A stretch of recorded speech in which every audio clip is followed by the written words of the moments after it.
مسلمان ہو کر اور تم خوار ہوئے ہیں تارک قرآن ہو کر۔ الحمدللہ یہ مکاتب قرآنیہ کے ذریعے سے ہمارے ننھے نونہالوں میں قرآن کریم کے پڑھنے کا جذبہ اور قرآن کریم کو سیکھنے کا جذبہ اور اس کے ایک ایک حرف کو سیکھ کر اس پر عمل کرنے کا جذبہ بیدار ہو رہا ہے۔ لیکن اس کے لیے محنت شرط ہے، اور الحمدللہ ان مکاتب میں قرآن کو سیکھنے کی، تجوید سے پڑھنے کی کوشش اور فکر کی جا رہی ہے۔ اللہ کے رسول صلی اللہ علیہ وسلم نے ارشاد فرمایا قرآن کریم کو اچھی آواز سے پڑھو۔ ایک حدیث میں فرمایا کہ قرآن کریم کو عربوں کے لہجے میں پڑھو، اور قرآن کریم میں خود اللہ تعالیٰ نے فرمایا وَرَتِّلِ الْقُرْآنَ تَرْتِيلًا، قرآن کریم کو ٹھہر ٹھہر کر اچھے انداز میں پڑھنے کا حکم فرمایا۔ میرے محترم بھائیوں، اسی کے ساتھ ہمارے لیے ضروری ہے کہ ہمارے گھر کا کوئی لڑکا یا لڑکی ایسی باقی نہ رہے جس نے قرآن کریم نہ سیکھا ہو، اس لیے کہ اللہ کے رسول صلی اللہ علیہ وسلم نے ارشاد فرمایا لن تضلوا ما تمسکتم بہما کتاب اللہ و سنت رسولہ، اے لوگو تم ہرگز گمراہ نہیں ہوں گے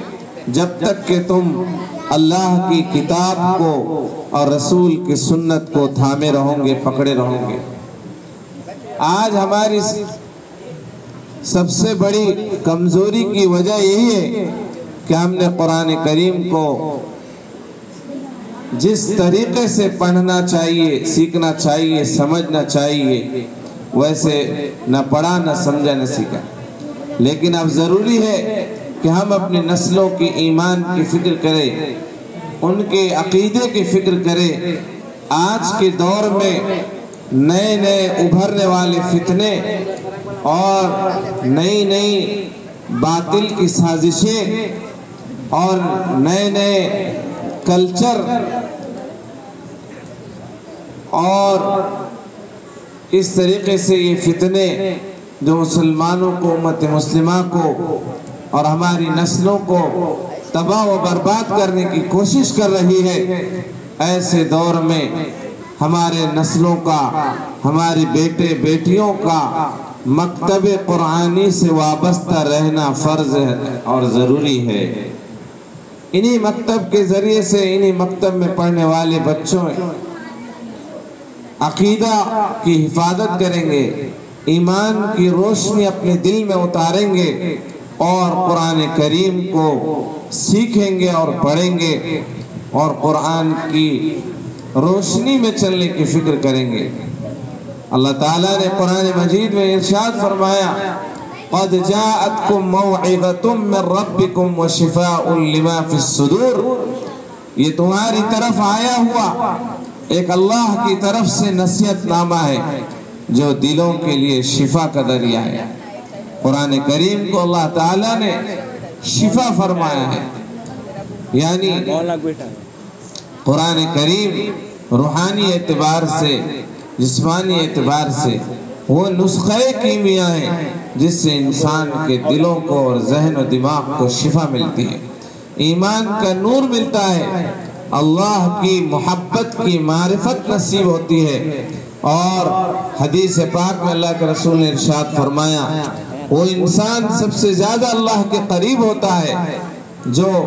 قرآن کریم کو پڑھتا اور سیکھتا ہے۔ اللہ کے رسول صلی اللہ علیہ وسلم نے فرمایا تم میں بہترین شخص وہ ہے جو قرآن کریم کو سیکھے اور سکھائے۔ ایک حدیث میں اللہ کے رسول علیہ السلام نے ارشاد فرمایا قیامت کے دن ان ماں باپ کو سورج کی روشنی سے زیادہ روشن تاج پہنایا جائے گا جن کے بچوں نے قرآن کریم کو سیکھا ہو اور پڑھا ہو۔ اللہ کے رسول نے فرمایا ایسا تاج پہنایا جائے گا جس کی روشنی آفتاب کی روشنی سے زیادہ روشن ہوگی، منور ہوگی۔ اور پھر اللہ کے رسول نے فرمایا یہ تو ان بچوں کے ماں باپ کا حال ہوگا کہ اللہ تعالیٰ ان کو یہ اعزاز عطا فرمائیں گا، لیکن اللہ کے رسول فرماتے ہیں جب ماں باپ کو اللہ تعالیٰ یہ اکرام اور اعزاز فرمائیں گا تو خود جنہوں نے قرآن کریم کو سیکھا،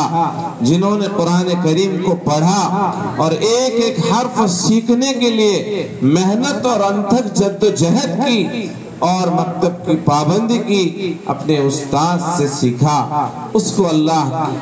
کن کن انعامات سے نوازیں گے اس کا اندازہ نہیں لگا سکتے۔ آج ہمارے درمیان یہ مکاتب کے چہل پہل، یہ ان معصوم بچوں کی رنگ و رونق